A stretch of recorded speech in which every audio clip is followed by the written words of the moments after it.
மாணிக்கவாசகர் பாண்டிய நாட்டில் வைகையாறு பாயும் வாதவூரில் அந்தணர் குலத்தில் பிறந்தார். அவரது தாய் தந்தையர் அவருக்கு வாதவூரன் என்று பெயரிட்டு அழைத்தனர்.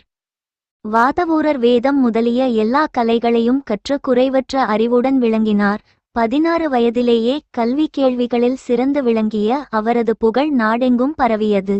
அவரது புகழை கேள்வியுற்ற பாண்டிய மன்னன் அரிமர்த்தன பாண்டியன் தமது மந்திரிகளுக்கெல்லாம் அவரை தலைவன் ஆக்கினான்.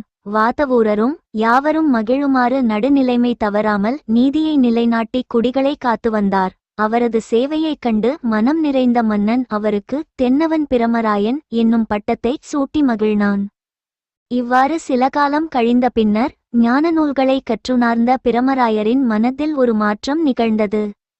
நிரந்தரமில்லாத இவ்வுலக இன்பம் பொய் என்றும் சிவபெருமானுடைய திருவடி இன்பமே மெய்யென்றும் அவருக்கு தோன்றியது. அது முதல் வாதவூரடிகள் சிவபெருமானுடைய திருவடிகளை அடைவதற்குரிய முயற்சியை தீவிரமாகச் செய்து வந்தார். அறிஞர்களுடன் கலந்து வேதாகமங்களின் பொருளை எல்லாம் ஆராய்ச்சி செய்து நன்னெறியை அறிந்து கொள்ள முயன்றார். கடைசியில் கடவுளை கல்வி கேள்விகளால் காண முடியாது என்றும் நம்மை ஏற்றுக்கொண்டு கடவுளோடு சேர்ப்பிப்பவன் ஞானகுருவே என்றும் சிந்தை தெளிவு பெற்றார். அதனால் அந்த ஞானகுருவை தேடி பல இடங்களுக்கு பயணித்தார். அப்போது ஒரு நாள் சோழ நாட்டைச் சேர்ந்த கீழ்கடற்கரைக்குச் சென்று மேன்மை பொருந்திய குதிரைகளை வாங்கி வரும்படி பிரமராயருக்கு கட்டளையிட்டான். பாண்டிய மன்னன் வாதவூரரும் அத்தகைய குதிரைகளை வாங்கி வரும் பொருட்டு திருப்பெருந்துறை என்னும் பதியைச் சென்றடைந்தார். வாரவூரடிகளுடைய அன்பை அறிந்த சிவபெருமான் அவரை ஆட்கொள்ள கருணை கூர்ந்து ஓர் அந்தணர் வடிவத்தோடு அடியவர்கள் பலர் சூழ திருப்பெருந்துறையில் கோயிலுக்கருகில் ஒரு குருந்த மரத்தடியில் எழுந்தருளியிருந்தான். குறுந்தடியில் எழுந்தருளியிருந்த சிவகுருவைக் கண்ட மாணிக்கவாசகர் பேருவகை பொங்க அப்பெரியவரின் அருகில் சென்று அடி பணிந்து நின்று என்னையும் ஆட்கொண்டு அருள வேண்டும் என்று வேண்டினார். அவரை ஆட்கொள்ளும் பொருட்டே அங்கு எழுந்தருளியிருந்த ஆண்டவனும் அருட்கண்ணால் நோக்கி அருகே அழைத்து ஞானோபதேசம் செய்தான். இறைவன் தான் உபதேசித்த அருள்மொழியால் வாதவூரரை பரிசுத்தப்படுத்தி பரிபூரண ஞானத்தையும் அருளினான். ஈசனின் அருள் பெற்று உய்ந்த வாதவூரரும் தொழுத கையும் அழுத கண்ணும் உடையவராக பெருமானை பலமுறை வலம் வந்து பணிந்து தாம் அணிந்திருந்த ஆபரணங்களையும் விலை உயர்ந்த உடைகளையும் களைந்து கோவண உடை தரித்தார்.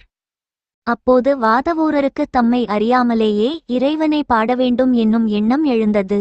அவர் உடனே பழுதிலாச் சொற்களால் பரமனை பாடினார். அவரது பாட்டை கேட்டு மகிழ்ந்த இறைவன் மாணிக்க வாசகன் என்னும் திருநாமத்தை அவருக்கு தந்தான். அவரை சில நாள் திருப்பெருந்துறையிலேயே தங்கி திருப்பணி செய்யவும் கட்டளையிட்டு மறைந்தருளினான்.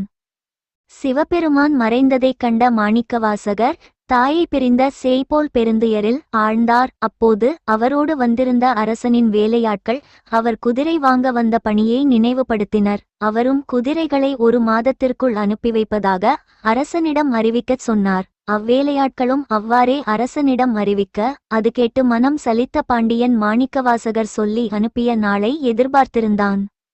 மாணிக்கவாசகர் குதிரை வாங்க கொண்டு வந்த பொருளை எல்லாம் திருப்பெருந்துறை கோயில் திருப்பணிக்காகச் செலவு செய்து வந்தார். அப்போது வாதவூரர் சொல்லியனுப்பி 1 மாதம் கழிந்தும் குதிரைகள் வந்து சேராததைக் கண்டு வெகுண்ட பாண்டிய மன்னன் கடுமையான வார்த்தைகளை எழுதி அவருக்கு ஓலை அனுப்பி கேட்டான். அந்த ஓலையை கண்ட வாதவூரர் இறைவனிடத்தில் முறையிட்டார்.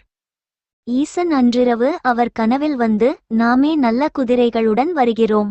நீ முன்னச் சென்று ஆவணி மாதம் மூல நாளில் குதிரைகள் வந்து சேரும் என்று கூறுவாயாக என்று அறிவித்து மறைந்தான். மாணிக்கவாசகரும் அவ்வாறே பாண்டிய மன்னனிடம் சென்று கூறினார். பாண்டிய மன்னனும் தான் ஓலை எழுதி அனுப்பியதற்கு மன்னிப்பு கேட்டு அவரை மீண்டும் வரவேற்றான். பின்னர் அம்மன்னன் பெருந்துறையில் குதிரைகள் இருக்கின்றனவா என்று அறிந்து வரத் தனது தூதுவரை அங்கு அனுப்பினான். தூதுவர்களும் பெருந்துறையில் எங்கு தேடியும் குதிரைகள் இல்லாததால் திரும்பி வந்து மன்னனுக்கு அதை அறிவித்தார்கள். அதை கேட்டு சினம் கொண்ட அரசன் மாணிக்கவாசகரை சிறையில் அடைத்து சித்திரவதைக்கு உட்படுத்தினான். அந்த கொடுமைகளை பொறுக்க முடியாமல் மாணிக்கவாசகர் இறைவனிடம் முறையிட்டார். அவர் மீது இரக்கம் கொண்ட இறைவன் அவரை சிறையிலிருந்து நீக்க திருவுள்ளம் கொண்டான். பிரமராயருக்கு முன்னர் அறிவித்த வண்ணம் குதிரைகளை கொண்டுவர எண்ணம் கொண்டு நரிகளையெல்லாம் குதிரைகளாக்கினான் இறைவன். சிவகணங்களையெல்லாம் அக்குதிரைகளை நடத்தும் சேவகர்களாகவும் ஆக்கினான். சிவபெருமான் குதிரை வியாபாரியைப் போல் வேடம் தாங்கி வெள்ளை குதிரை மீது எழுந்தருளி மதுரை நகரை நோக்கி விரைந்தான். அக்குதிரை கூட்டம் வருவதை அறிந்த அரசன் தான் செய்தது குற்றம் என்று உணர்ந்து வாதவூரரை சிறையிலிருந்து விடுவித்து அரண்மனைக்கு வரும்படி அழைத்தான். குதிரை வர்த்தகனிடமிருந்து பரிகளை பெற்றுக்கொண்ட அரசன் வாதவூரருக்கு பரிசுகள் கொடுத்தனுப்பினான். பிறகு அரசனுடைய வேலைக்காரர்கள் குதிரைகளை கொண்டு போய் கட்டுத்தறிகளில் கட்டினார்கள். அன்று இரவில் இறைவன் திருவிளையாட்டால் குதிரைகள் எல்லாம் முன்போல் நரிகளாக மாறின. கட்டுத்தறியிலிருந்து விடுவித்துக் கொண்டு வீதிதோறும் ஓடின. இதை அறிந்த குதிரை வீரர்கள் அரசனிடம் சென்று தெரிவித்தார்கள். அது கேட்ட பாண்டியன் சினம் கொண்டு வாதவூரரை வரவழைத்து மாயச் செய்கைகள் செய்ததற்காக அவரை தண்டித்து மீண்டும் சிறையில் அடைத்தான். ஈசனும் அடியவருக்கு நேர்ந்த தீங்கினைக் கண்டு அவரது துன்பத்தை நீக்கி பாண்டியனுக்கும் பாடம் புகட்டுவதற்காக வைகை ஆறு பெருகும் படிச் செய்தான். ஆற்று நீர் பெருகுவதைக் கண்ட அரசன் அதற்கு அணை போட்டு நிறுத்துமாறு தன் அமைச்சர்களுக்கு ஆணையிட்டான். அமைச்சர்களும் மதுரை மாநகரின் குடிமக்கள் அனைவரும் வந்து வைகை கரையை உயர்த்த வேண்டுமென்று அறிவித்தார்கள். அப்போது பிட்டு விற்கும் தொழிலை மேற்கொண்டு வாழ்க்கை நடத்தும் வந்தி என்னும் பெயருள்ள ஒரு மூதாட்டி தன் பங்கை அடைக்க ஆள் கிடைக்காமல் சிவபெருமானிடம் வேண்டினாள். வந்தியின் வேண்டுதலுக்கு இறங்கிய இறைவன் தானே கூலியாளாக வேடம் தரித்து வந்தான். வந்தியின் பிட்டை தனக்கு கூலியாக கேட்டு பெற்றுக்கொண்டு அவள் பொருட்டு கரையை அடைக்க கிளம்பினான். கரையை அடைக்க வந்த ஈசன் மண்ணை வெட்டி கூடையில் இட்டு கூத்தாடி இசைப்பாடி திருவிளையாடல் புரிந்து கொண்டிருந்தான். அதனால் வந்தியின் கரை மட்டும் அடைபடாமல் இருந்தது. அதனால் கோபம் கொண்ட பாண்டியன் தன் கையில் இருந்த பொற்பிரம்பினால் வந்தியின் கூலியாளாய் வந்த சிவபெருமானுடைய முதுகில் அடித்தான். அப்போது இறைவன் தன் தலைமேல் இருந்த கூடையை கரை உடைப்பில் எரிந்து மறைந்தான். அந்த கரை மலை போல் உயர்ந்தது. அதே கணத்திலேயே எம்பெருமான் மீது பட்ட அடி எல்லா உயிர்கள் மீதும் பட்டது. தான் அடித்த அடி தன் மீதும் பட்டதைக் கண்டு திகைத்திருந்த பாண்டியனுக்கு அவன் செய்த குற்றத்தை உணர்த்தும்படி சிவபெருமான் அசரீரியாக வந்து இவ்வாறு மொழிந்தான். பாண்டியனே, நீ கொடுத்தனுப்பிய பொருளை எல்லாம் நமக்காகவே செலவிட்டார் வாதவூரர். நீ பரிகளை தரும்படி மாணிக்கவாசகரை வருத்தியதால் தான் நாம் நரிகளை பரிகளாக்கி மீண்டும் அவற்றை நரிகளாக்கினோம். வைகை ஆற்றையும் பெருகச் செய்தோம். இனியாவது மாணிக்கவாசகரின் பெருமையை அறிந்து வாழ்வாயாக. இறைவன் இவ்வாறு மொழிந்ததும் அரசன் தான் செய்த குற்றத்தை உணர்ந்து மாணிக்கவாசகரின் திருவடிகளில் வீழ்ந்து வணங்கி மன்னிப்பு கேட்டான். அரசனை மன்னித்து விடைபெற்ற வாதவூரடிகள் தவவேடம் தாங்கி திருப்பெருந்துறைக்கு எழுந்தருளினார். திருப்பெருந்துறையில் சில காலம் இறைப்பணி செய்தருளிய மாணிக்கவாசகர் சிவபெருமான் எழுந்தருளியுள்ள பிற தலங்களையும் வணங்கி வழிபட்டார். பின்னர் சிதம்பரத்தை அடைந்து சபாபதியை வணங்கி பரமனுக்கு பாமாலைகள் பல சூட்டி வந்தார். அச்சமயம் ஈழத்தை ஆண்ட அரசன் சிதம்பரத்தின் பெருமையை பற்றி கேள்வியுற்றான். அவன் பௌத்த மதத்தைச் சார்ந்தவன். தான் சிதம்பரத்தை பற்றி அறிந்து கொண்டதை தனது அவையில் உள்ள புத்த குருமார்களிடம் தெரிவித்தான். அவர்களும் சைவர்களோடு வாதம் செய்து புத்தரை தவிர வேறு தெய்வமில்லை என்று சாதித்து காட்டுவோம் என்று சபதம் மேற்கொண்டு சிதம்பரத்திற்கு புறப்பட்டனர். ஈழத்து அரசனும் தன் ஊமை மகளுடன் தில்லையை அடைந்தான்.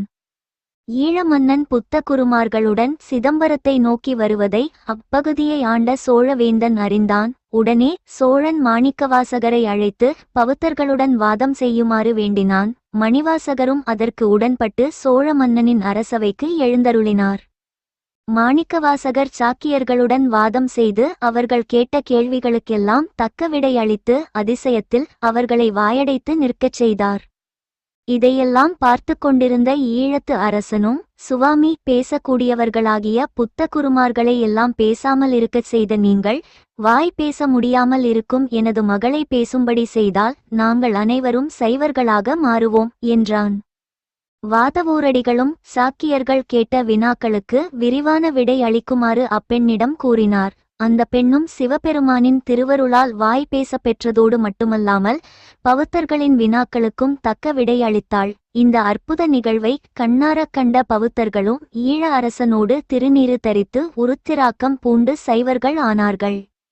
இவ்வாறு அருள் புரிந்து மாணிக்கவாசகர் சிதம்பரத்தில் எழுந்தருளியிருந்தபோது ஒருநாள் தில்லை எம்பெருமான் வேதியர் உருக்கொண்டு அவர் முன் தோன்றி அவரை திருவாசகம் அருளிச் செய்யுமாறு கேட்டுக்கொண்டார்.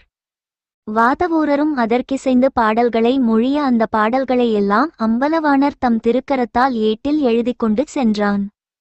அவ்வேட்டில் திருவாதவூரர் சொல்லிய இந்த திருவாசகம் பொன்னம்பலத்திலே நடனமாடுகின்ற அழகிய திருச்சிற்றம்பலமுடையான் கையெழுத்தாகும் என்றும் எழுதிச் சிற்றம்பலத்தின் வாசற்படியில் வைத்து மறைந்தான். மறுநாள் பூசை செய்ய வந்தவர்கள் அந்த ஏட்டினையும் அதிலுள்ள பாடல்களையும் ஈசனிட்ட கையெழுத்தையும் பார்த்து அதிசயித்து உடனே மாணிக்கவாசகரை அழைத்து வந்து இதன் பொருளை கேட்டார்கள். அவர், இத்தமிழ் நூலுக்கு பொருள் இவர்தாம் என்று அம்பலவாணரை காட்டி அவரும் அந்த திருச்சபையிலேயே மறைந்தார். மாணிக்கவாசகர் இவ்வாறு அம்பலத்தில் மறைந்ததைக் கண்ட அடியார்களும் பிறரும் மனமுருகி தொழுது அதிசயித்து மகிழ்ந்து நின்றார்கள். வானவர்கள் பூமழை பொழிந்தார்கள்.